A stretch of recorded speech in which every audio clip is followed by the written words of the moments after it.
Boa noite a todas, boa noite a todos, me ouvem? Não? Vamos lá, você estava ligado? Ah, tá, eu estava ligado depois. Boa noite a todas, agora sim.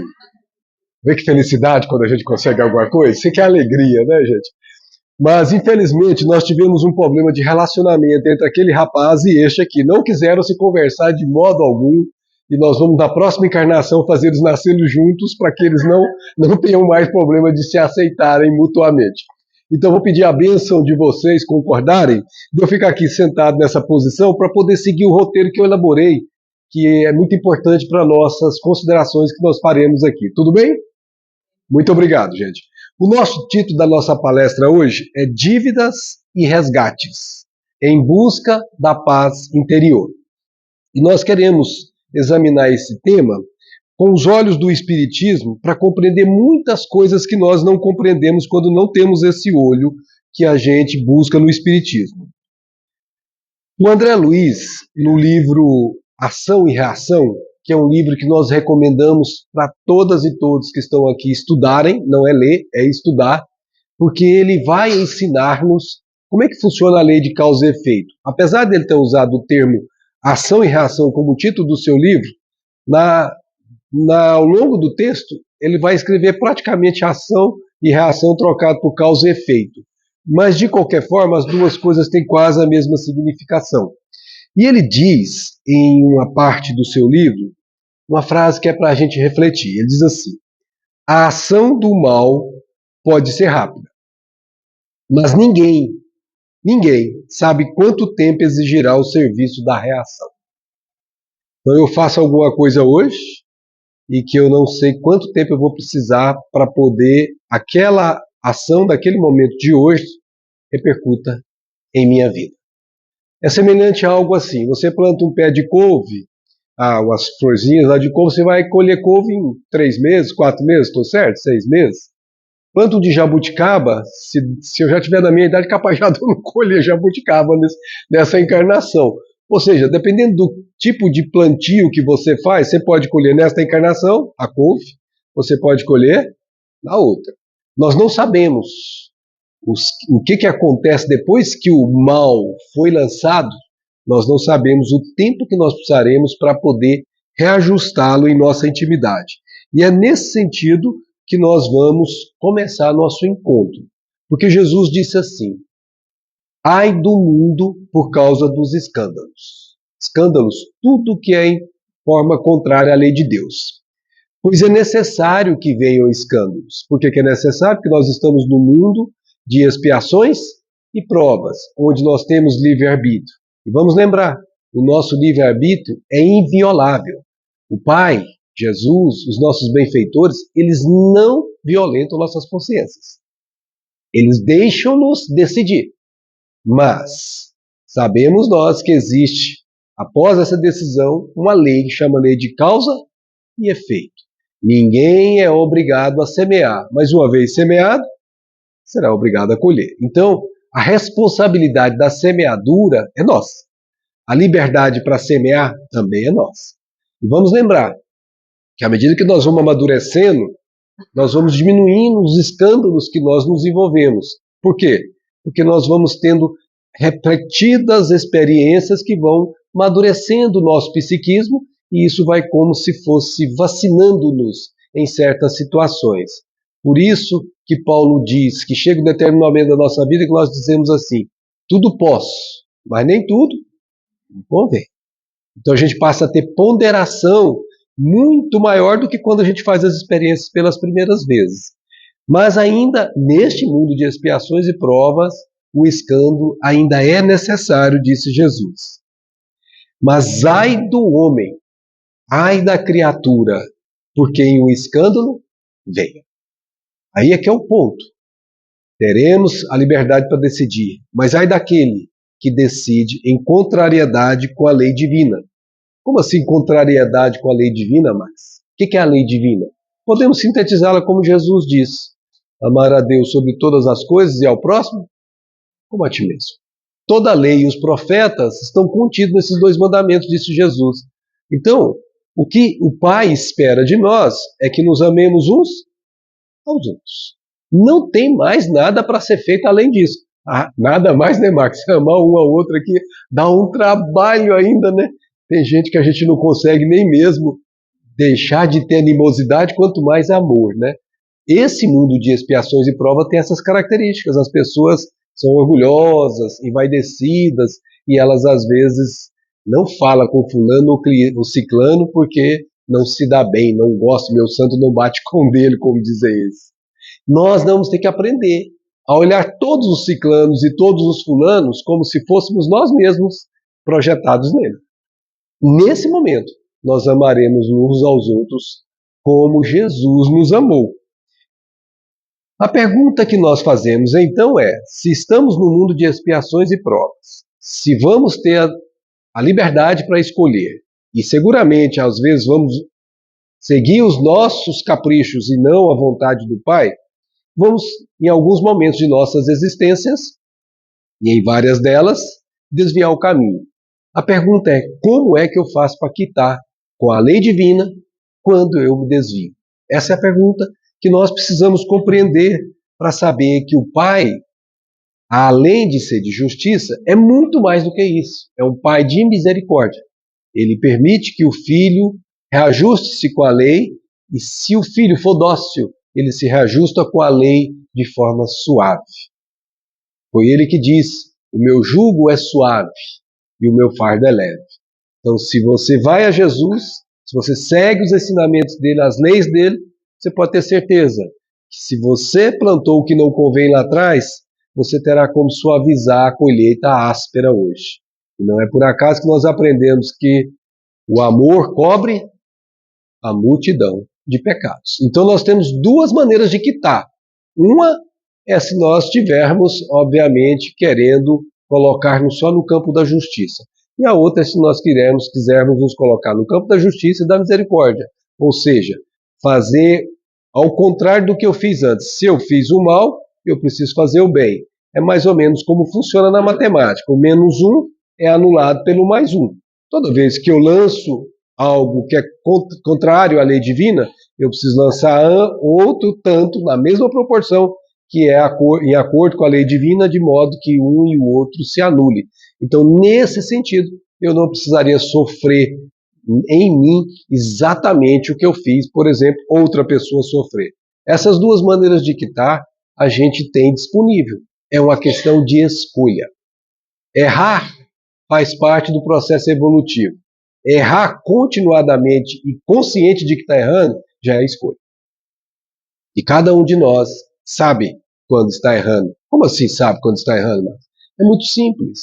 A questão do Livro dos Espíritos pergunta: onde está escrita a lei de Deus? E eles nos respondem que está escrito na consciência. O que significa dizer que, de alguma forma, quando eu estou tentando decidir por algo que não convém à sã doutrina do Senhor da vida, a minha consciência sinaliza: meu filho, pare, pense. Ou quando eu deveria fazer algo que não quero fazer porque eu tenho alguma resistência para isso ou aquilo, a consciência me diz: meu filho, vá, faça. Fazer ou não fazer ainda continua sob a minha responsabilidade. A consciência, ela não tem o mérito. Quem tem o mérito é o espírito que carrega a consciência. A consciência adverte, alerta, sinaliza, mas decidir corre por conta da criatura. E é por isso que o mérito ou o demérito é dela. Jesus nos disse assim, falando de uma forma em que a justiça prevalece: se o vosso olho vos é objeto de escândalo, arrancai-o e lançai-o longe de vós. Melhor para vós será que entreis na vida tendo um só olho, do que terdes dois e serdes precipitados no fogo do inferno. Nós não podemos esquecer que a linguagem que Jesus usou era sempre simbólica para causar impacto nos seus ouvintes, sobretudo uma fase da vida humana em que as experiências ainda estavam se fazendo, e muitas das maneiras de ensinar que Jesus utilizava era exatamente para causar impacto, causar choque. E ele usa esses termos. Então, quando você fala lançar o olho fora, arrancar e tirar e lançar fora, você não pode interpretar isso de forma literal. Você tem que interpretar isso de forma em que você tenha sentido lógico para isso. E só tem uma maneira disso aqui se tornar lógico. É quando a gente tem o conhecimento de uma lei que se chama lei de renascimentos sucessivos, que a doutrina espírita chamou de reencarnação. Ora, quando você fala arrancar um olho e entrar na vida sem ele, porque é melhor entrar na vida com um olho só do que corromper toda a alma, esse significado que ele falou do fogo do inferno, é porque você vai sair na encarnação com inibição em alguma parte do seu corpo, no caso aqui nós estamos nos referindo ao olho, mas ele falou, se a mão for motivo de escândalo, corta, que é melhor entrar na vida sem a mão do que entrar na vida com a mão e corromper toda a alma. Então o que nós estamos dizendo aqui, que para o próprio bem daquele que cometeu o escândalo, ou seja, que fez o desvio em relação à lei divina, é melhor que ele venha impedido de incorrer no mesmo erro, tendo o aparato que ele usou inibido, para que ele não cometa o mesmo desvio. Lá no livro Memórias de um Suicida, de Ivone do Amaral Pereira, pelo Espírito Camilo, o Espírito Camilo conta o caso de vários suicidas com os quais ele vivenciou durante muito tempo, sobretudo quando eles estavam em preparação para reencarnar. Eles foram resgatados e foram levados para a instituição que Maria é a que coordena, que chama-se Servos de Maria, Instituição Correcional Servos de Maria, e lá tinha uma pessoa que era um suicida, mas que também era um homicida ao mesmo tempo.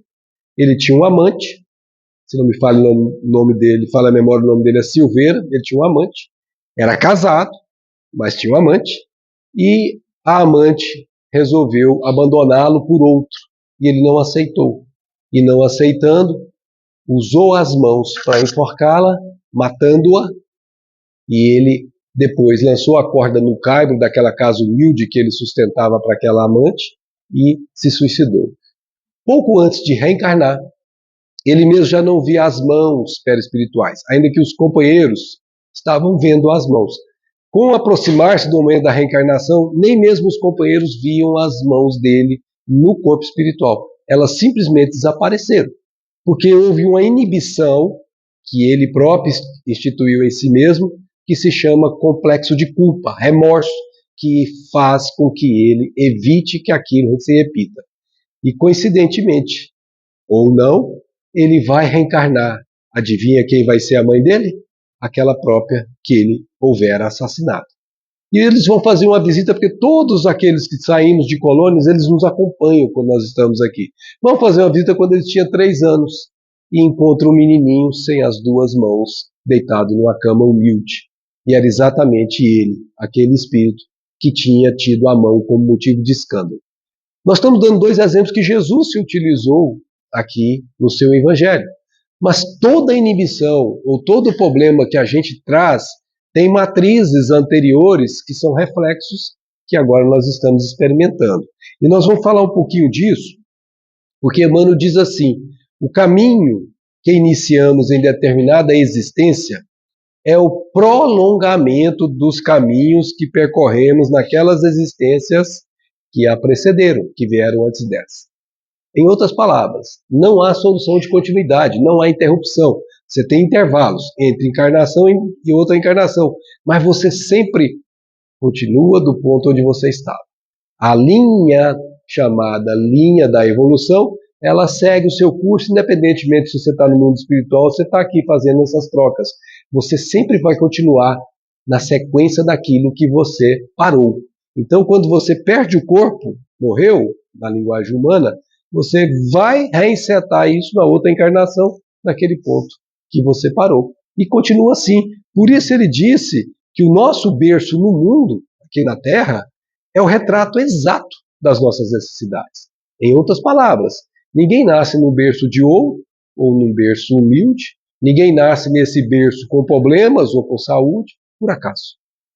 Tudo isso é reflexo das decisões que com o livre-arbítrio eu pude tomar.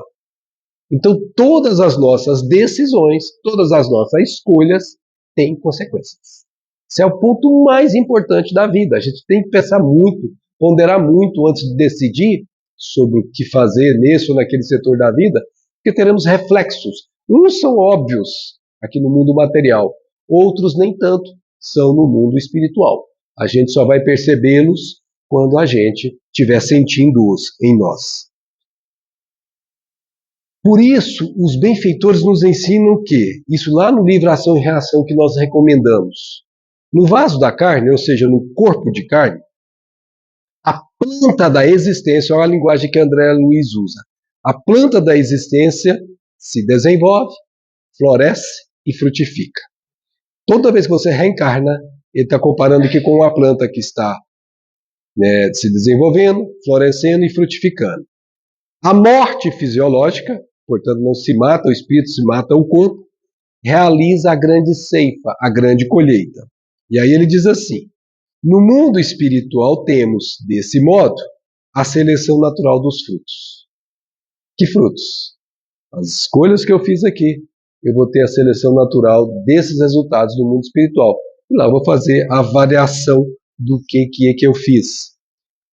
E ele diz que tem dois grandes grupos de pessoas quando desencarnam que são por eles avaliados, como ele trouxe aqui.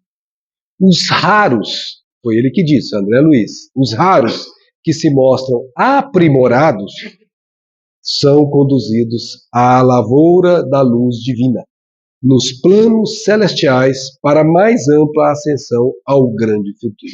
Então, quando a criatura cumpre a lei de Deus, faz a vontade de Deus, se esforça ao máximo para fazer ao outro que gostaria que o outro fizesse a si, esforça ao máximo para amar o seu próximo como a si mesmo, essa criatura está construindo a sua entrada no mundo espiritual superior.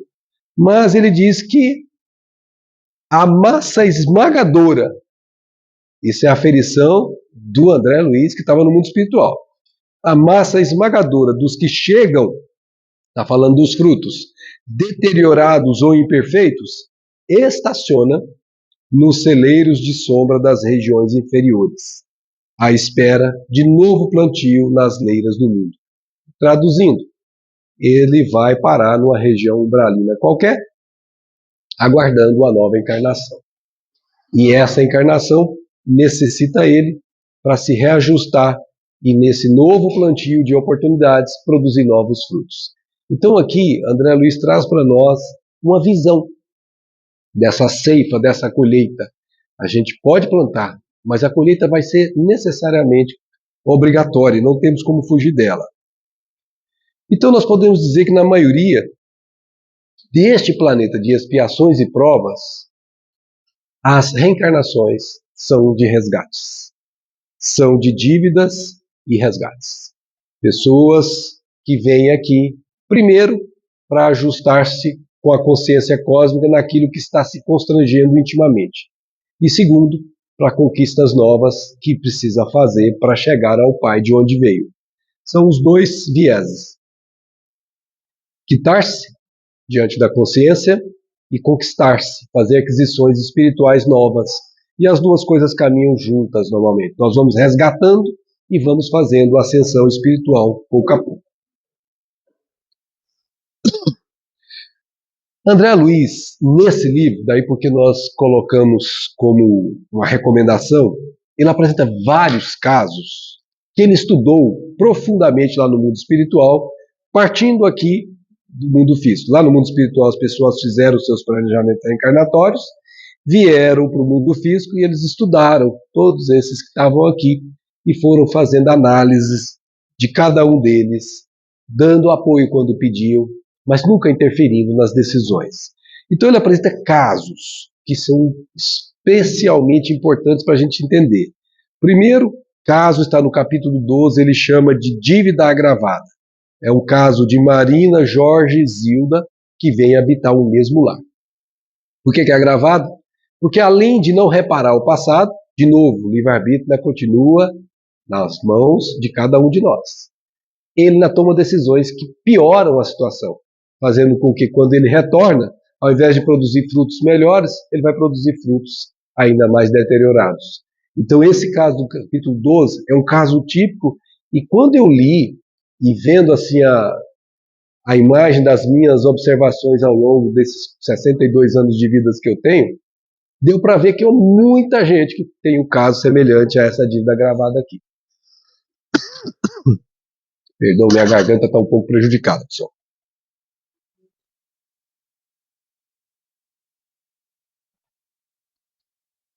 Tem um outro caso, que é o capítulo 13, que é extremamente interessante. Chama-se débito estacionário. O que é isso? É o caso de Sabina e Poliana. Esses dois tinham vivido por volta do século XV, XVI, se não me falha a memória, como déspotas, como tiranos, ele principalmente, o Sabino. Eram riquíssimos, poderosos e tinham feito muito, mas muito mal a muitas pessoas. Usando o poder, locupletando-se sempre que podiam, beneficiando a si mesmos sempre, nunca aos outros. Nasceram, nesta encarnação, ele um anãozinho e ela uma pessoa paupérrima. Eram mendigos. E interessante que os benfeitores vão lá para evitar que eles desencarnem de fome. Vão influenciar pessoas para que pessoas vão lá levar a esmola para que eles não morram de fome. Por que é estacionário? Porque esse Sabino, ele não se deu conta que estava encarnado. Ele vivia numa, a gente chama isso loop, né? Numa situação fechada, em que ele estava vivendo sempre a mesma situação, como se ele fosse aquele fidalgo famoso, bonito, bem, situação financeira, poderoso. Mas ele não reconhecia o Sabino, o anãozinho pobre, paupérrimo que estava aqui. Aí o André pergunta, mas é muito estranho isso, que encarnação é essa? Isso, meu filho, é para escondê-lo. Como assim? Se ele reencarnasse, se mostrando como ele era, o nível de obsessão sobre ele seria tão grande que ele teria um sofrimento que não se conseguiria suportar. Enlouqueceria. E Deus, na sua misericórdia, está protegendo-o para pouco a pouco. Muitos daqueles que têm ódio dele possam, pouco a pouco, se melhorando também, e alguns sejam capazes de mais tarde perdoar, tanto quanto ele vai amadurecendo intimamente, acalmando, para depois tomar um corpo e colocar-se exposto. Veja a gravidade de uma situação dessa. Pensa, gente, se não houvesse o esquecimento do passado, se nós não tivéssemos um corpo novo, nós seríamos reconhecidos. Pensa num criminoso.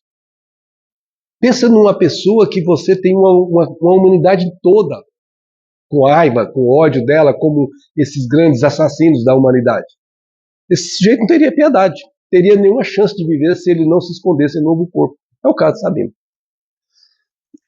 Então, esse caso aqui é um caso emblemático, que a gente olha para esses que estão fazendo guerras nos dias de hoje, como as guerras feitas na década de 40 do século passado, e se não tivesse a misericórdia divina, não havia salvação para essas criaturas. No capítulo 14, tem um título que se chama Resgate Interrompido. O casal estava bem, chama Ideu e Marcela. Depois de um certo tempo, já resgatando parte daquilo que era contraditório entre eles, resolvem interromper, separam-se e vão seguir seus caminhos. A lei permite, temos livre-arbítrio, mas não nos liberta do compromisso. Fazendo isso, apenas prorrogamos para frente aquele resgate que precisava ser feito naquela encarnação. Aí eu me lembro sempre de uma velha frase, não deixe para amanhã o que você pode fazer hoje. Não deixe para a próxima encarnação o que você pode fazer nessa. Tem um outro caso, capítulo 16, chama Débito Aliviado. O nome do personagem principal é Adelino Correia. Gente, todas essas pessoas que eu estou lendo aqui para vocês são reais.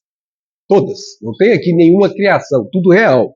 Com nomes que o André mudou para que, obviamente, elas não fossem percebidas, porque quando o livro veio à tona, em 1956, elas estavam encarnadas. No livro Testemunhos de Chico Xavier, escrito por Sueli Caldas Schubert, existem cartas que o Chico mandou para Vantuil de Freitas, que era o presidente da FEB na década de 40. Aliás, foi o presidente da FEB que mais tempo ficou como presidente da FEB. E essas cartas ele pediu, depois de um tempo, que elas fossem levadas ao conhecimento de todas as pessoas na forma de livro. E a nossa querida Sueli Caldas Schubert, que já desencarnou há pouco tempo, ela fez esse livro que é uma pérola. E lá ela conta o nome de alguns personagens que foram autorizados a ser contados. Então, esses dois casos aqui, esse caso aqui também é um caso real que nós temos aqui. Esse sujeito era um fratricida. Ele matou o próprio pai e ainda colocou fogo no pai. Desencarnou 5 anos já, antes de desencarnar, já estava sob processo obsessivo desse próprio pai no mundo espiritual, com um séquito de espíritos a persegui-lo. Passou 11 anos sendo viciado no mundo espiritual pelo pai, que aqui é entre aspas, e depois conhece o espiritismo no mundo espiritual, estuda o espiritismo, muda a sua conduta e pede uma reencarnação para ele reparar o que ele tinha feito, que não conseguia mais viver com aquilo, que era uma cobrança terrível. E como ele pôs fogo no pai, aquilo repercutia nele mesmo, porque ele tinha assimilado aquilo perispiritualmente. Então ele tinha aquela doença que o pessoal antigamente chamava de fogo selvagem, que ele sentia a pele queimando, aquelas coisas bem horríveis. Mas como ele veio devotado para fazer o mal ser pago com o bem, desde que ele acordou como criança para a vida, humilde e pobre, ele sempre foi trabalhador para os outros, não para si. Chegando no cume da sua encarnação de receber o próprio pai como um enjeitado, como eles chamavam naquela época, na porta da sua casa.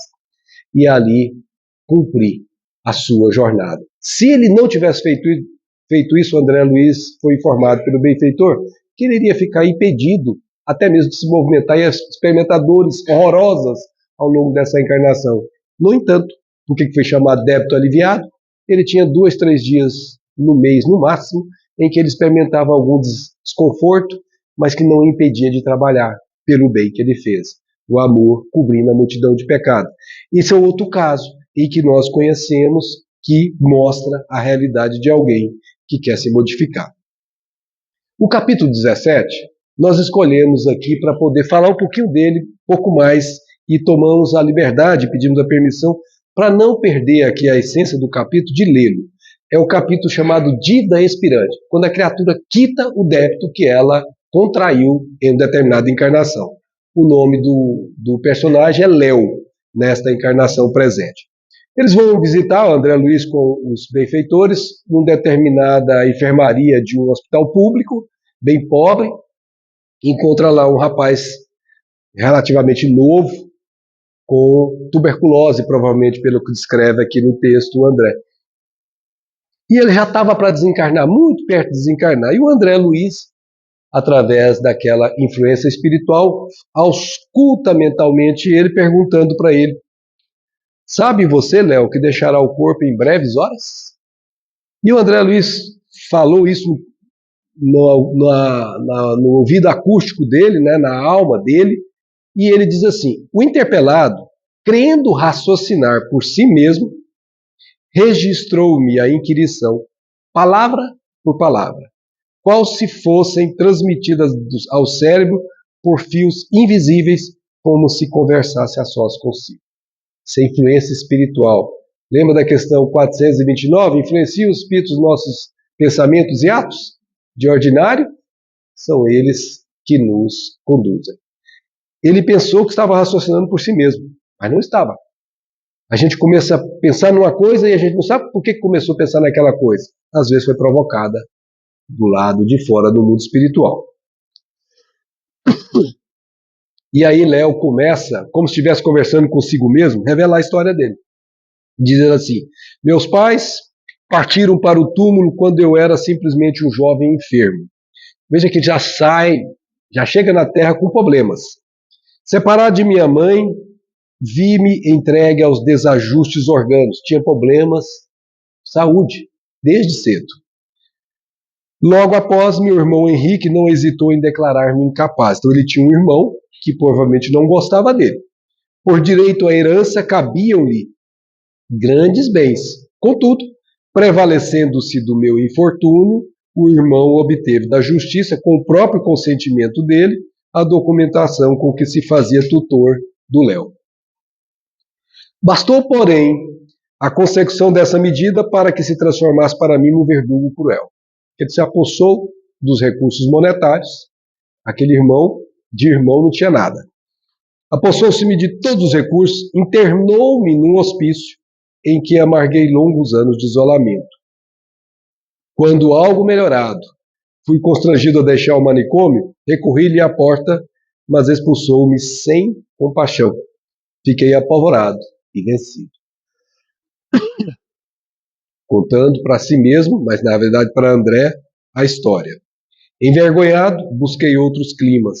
Tentei o trabalho digno, mas apenas obtive em meu favor a profissão de vigia noturno, passando a rondar vasto edifício comercial, amparado por um homem caridoso, condoído de minha fome. O frio da noite, porém, encontrava-me ao desabrigo e, a breve tempo, adquiri uma febre insidiosa que passou a me devorar devagarzinho. Não sei quanto tempo estive assim chumbado a indefinível desânimo. Certa feita, caí fatigado sob a poça de sangue que se me derramava da boca, e criaturas piedosas me angariaram o leito em que me refugio agora.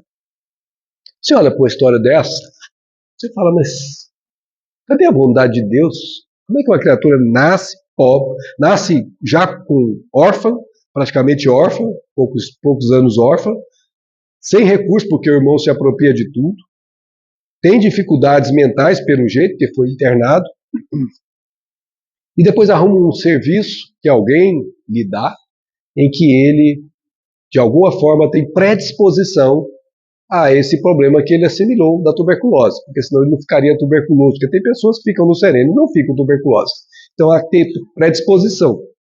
E a gente pergunta, por que isso aconteceu com ele?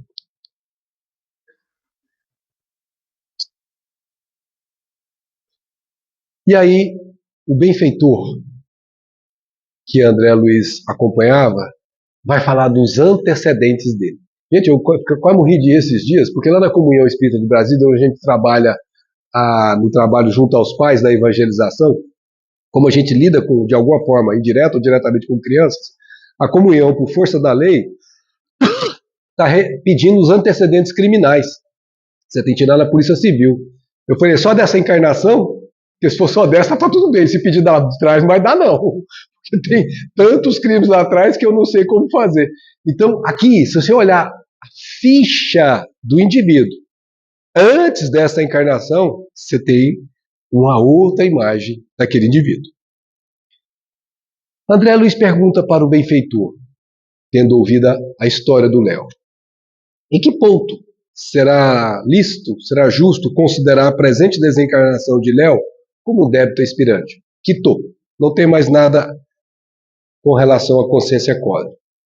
E aí o benfeitor fala, olha, não me reportarei à conta integral de nosso amigo perante a lei. Referir-me-ei, por isso, tão somente à culpa que o atormentava quando ingressou em nossa casa segundo os apontamentos que lá poderemos compulsar. Se você olhar o arquétipo humano, você vai encontrar camadas, e cada camada dessa representa uma encarnação. Ele só acessou a última encarnação. Só para você ter ideia de como isso é complicado, certa vez o André Luiz estava lá no nosso lar com a senhora Laura, que o aceitou, o acolheu na sua própria casa, já que André Luiz não tinha créditos para ter uma casa para si próprio, ele foi abrigado por ela e se tornou muito afeiçoado dela. Aliás, ele a tinha como se fosse uma mãe.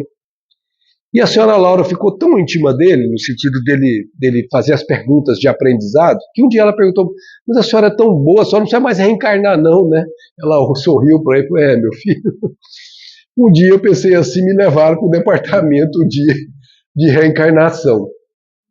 Voltar à última encarnação, a anterior à que eu estou aqui, que eu me lembro muito bem, não teve tanta surpresa. Mas quando entrar na anterior a essa, mais ou menos na metade, eu pedi para parar, porque eu já suava frio. Pedi para parar e pedi para poder fazer uma nova encarnação na Terra, porque eu não consegui ficar em paz comigo mesma, vendo o que eu havia feito na penúltima existência aqui na Terra. Então vejamos que nós vamos pagando a conta daquilo que é mais externo ou daquilo que é mais fácil, vai pegando as coisas mais difíceis lá para frente. Tem um caso que quem é mais velho vai se lembrar. Em 1961, se não me falha a memória, no dia de Natal ou perto de Natal de dezembro, lá em Niterói, teve um circo que queimou. Quem vai se lembrar disso aí vai saber. Teve um circo que se queimou e foram muitas pessoas que morreram, inclusive crianças. Humberto de Campos escreveu pouco depois uma crônica, um artigo sobre o que tinha acontecido. Aqueles que estavam no circo, isso chama provação coletiva, eram pessoas que no ano 177, se não me falha a memória, lá nas Galhas, que eram propriedade dos romanos, eram conquista dos romanos, tinham assassinados cristãos. E aí ele vai contar em detalhes, depois vocês podem buscar lá. E essas pessoas carregavam uma culpa que não conseguiam conviver com ela. Mas aí alguém perguntou, acho que foi uma pessoa, foi José Raul Teixeira, que perguntou para o Chico: mas Chico, quase 16 séculos para poder quitar? Por que tanto tempo? E aí o Chico perguntou ao Humberto de Campos e ele disse: por causa daquilo que se chama tomar a decisão por si próprio e não ser imposta. Ou seja, eles estavam naquele momento capazes de se submeterem à prova sem que eles se revoltassem. Eles aceitavam a prova como uma forma de se livrar da consciência de culpa de maneira espontânea e não constrangida. Portanto, era uma expiação pedida e não uma expiação imposta. Daí porque se levou tanto tempo. Então, só para a gente perceber que tem várias oportunidades da gente quitar com as leis cósmicas. E nós ainda temos o nosso direito de escolher, respeitados pelos nossos maiorais do mundo espiritual. No caso do Léo, era tão compungente o que ele tinha feito com o irmão dele, que nós vamos ver agora, que ele tinha pedido para resgatar já nessa encarnação. E quem foi esse tal de Léo na encarnação passada? Qual é o antecedente dele? E conta o benfeitor para André e para nós. Em princípio do século passado, ele está falando do século XIX, portanto, ele era filho dileto de abastados fidalgos citadinos, que desencarnados muito cedo, lhe confiaram o próprio irmão doente, o jovem Fernando, cuja existência seria marcada por incurável idiotia. Então os pais dele morreram e ele ficou responsável, ele ficou sob a tutor desse irmão, que ele devia cuidar com o mesmo desvelo que os pais cuidaram. Essa era a prova dele. Era o nome dele Ernesto. Ernesto, no entanto, tão logo se viu sem a presença dos genitores, deu-se pressa em alijar o irmão do seu convívio, cioso do governo total sobre a avantajada fortuna de que ambos se faziam herdeiros. Preste atenção na simetria com o caso do Léo. Além disso, moço habituado aos saraus de seu tempo, leia-se, festanças, estimava as recepções esmeradas e, orgulhoso da paisagem doméstica, envergonhava-se de ombrear com o irmão, por ele proibido de comparecer aos seus ágapes sociais. Ele tinha vergonha do irmão, escondia o irmão. Todavia, porque o Fernando, um mentecapto, não lhe atendesse às ordens, em razão da incapacidade de compreendê-las, providenciou gradeada prisão ao fundo da residência, onde o rapaz enfermo foi excluído do convívio com a comunidade familiar e com a comunidade de fora. Encarcerado e sozinho, desfrutando apenas a intimidade de alguns escravos, era uma família de escravocrata, Fernando passou a viver engaiolado, qual se fosse infeliz animal. Enquanto isso, Ernesto, casado, dava largas aos caprichos da mulher, em extensas viagens de recreio, nas quais desperdiçava seus bens em jogatinas e extravagâncias. Depois de algum tempo, esgotado nas finanças de que podia dispor, apenas conseguiria reequilibrar-se financeiramente se o irmão morresse. Por quê? Porque existia pelos pais, no testamento, uma condição que ele só poderia usufruir da herança do irmão dele se o irmão falecesse. No entanto, o jovem mentalmente enfermo dava mostras de grande fortaleza física, não obstante certa bronquite crônica que o incomodava. E olha só, olha o que é premeditar e como isso agrava o crime. Observando-lhe o desequilíbrio respiratório, Ernesto planejou, daí porque premeditado, levá-lo à moléstia mais grave na esperança de remetê-lo com rapidez ao sepulcro, matá-lo, recomendando aos servos que o libertassem todas as noites num grande pátio em que Fernando repousasse ao relento. Veja aquele que depois tem que trabalhar como guarda noturno. O moço, porém, denotava enorme resistência e, embora sofresse consecutivas crises de sua moléstia, assim exposto à intempérie, durante quase 2 anos, superou valorosamente a provação a que fora submetido pelo irmão cruel. Entre mentes, padecia Ernesto cerco de angústia econômica. Como ele tinha dilapidado toda a parte dele, ele estava com dívidas e queria manter o status quo dele, e aí começa a agravar mais ainda a situação. Que somente o quião amoedado do Fernando, o irmão, poderia resolver. Entregue ao comando, foi no testamento disso, dos velhos amigos, conforme a vontade paterna, e ele não poderia retirar, sem que o irmão tivesse morto. Em razão disso, envelhecido pela fome de ouro, olha como a pessoa se transforma. Inicialmente, ele não era uma pessoa má, mas a fome de ouro, o desespero para poder quitar as dívidas, vai fazendo com que ele arquitete coisas que transcendem o bom senso. Certa noite, liberou 2 escravos delinquentes, algemados em seu domicílio, sob a condição de se exilarem para terras distantes, e após vê-los partir, sob nevoeiro da madrugada, buscou o leito do irmão, enterrando-lhe um punhal no peito inerme. Matou o irmão. Na manhã seguinte, ante o choro dos servos, a lhe mostrarem o cadáver, fê-los admitir que os cativos fujões teriam sido os autores do crime, e, inocentando-se com astúcia, entrou na posse dos bens que pertenciam ao morto, com plena aprovação dos magistrados terrestres, mas não com plena aprovação dos magistrados do céu. Mas o problema já começa logo depois da desencarnação, porque apesar da regalada existência da carne, ao aportar no além-túmulo, atravessou extensa faixa de expiações. Aí começou o seu martírio. Fernando, o irmão desditoso, com absoluta magnanimidade, esqueceu-lhes a ofensa. O irmão perdoou, porque o irmão estava numa prova difícil, aquele processo que ele passava de insanidade, era decorrente de uma necessidade evolutiva dele. E o irmão que ele teria tido tinha uma prova de cuidar desse outro irmão, que era, se ele tivesse feito, os dois teriam sido bem-sucedidos. Mas um dos dois não cumpriu, que foi o Ernesto.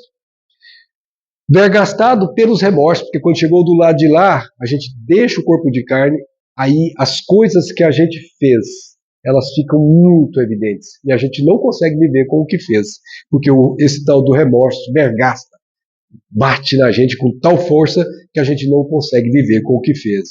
E ele passa a ser envolvido por obsessores e ele acaba se envolvendo durante muito tempo em sofrimentos que são indescritíveis. E ele, depois de um tempo, conserva ainda no íntimo da alma dele a lembrança da vítima, mesmo que a vítima tenha o perdoado. Veja, não importa quem foi a vítima, não importa quem foi aquele, importa o que ficou em mim. É isso que está impresso em mim que conta, não importa com quem eu vou resgatar. Não precisa ser a mesma pessoa.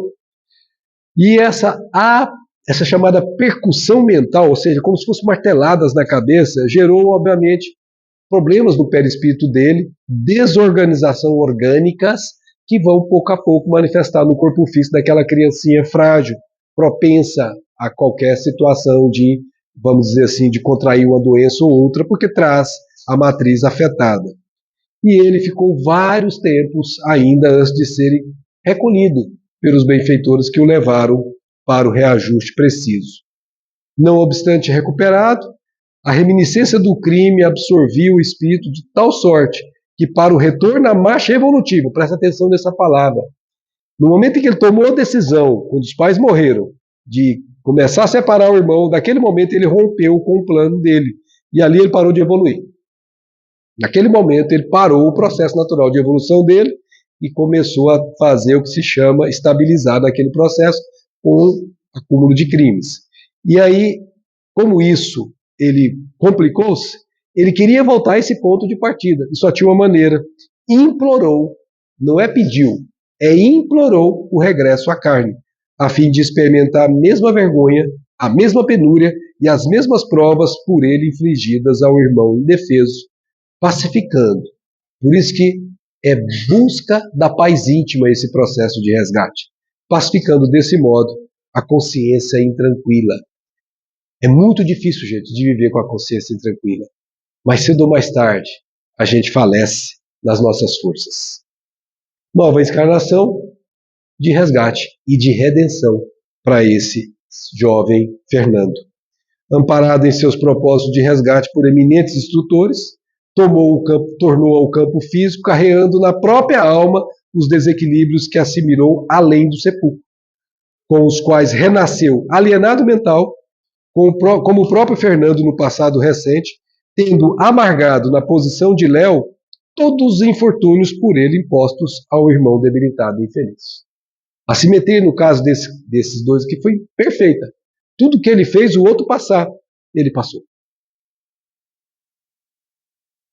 Ressurgiu dessa forma na esfera carnal desditoso e doente. Cedo conheceu a orfandade, foi colhido de surpresa pela secura e vilania de um irmão insensato que o ilhou no ambiente sombrio de um manicômio.